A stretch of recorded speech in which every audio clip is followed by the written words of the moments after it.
Minsan naminaw sa mga pulong sa Ginoo, ipamatuod sa buhat sa kinabuhi mo.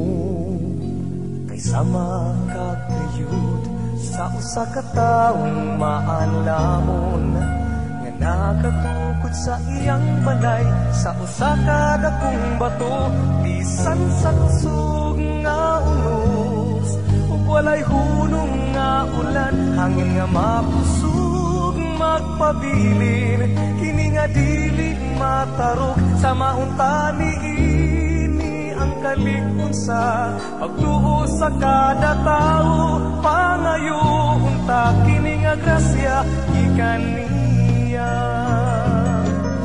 Apan ang taong nangilaw sa mga pulong sa Ginoo, ug wala ipang matuod diha sa iyang mga buhat.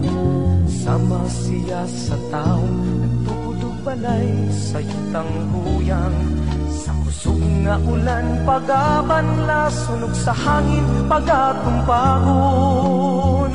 Pulong ni Kristo buhat mo ang haligi sa pagtuo, ang pingi kining grasya nga ginasa niya sa kinabuhi mo.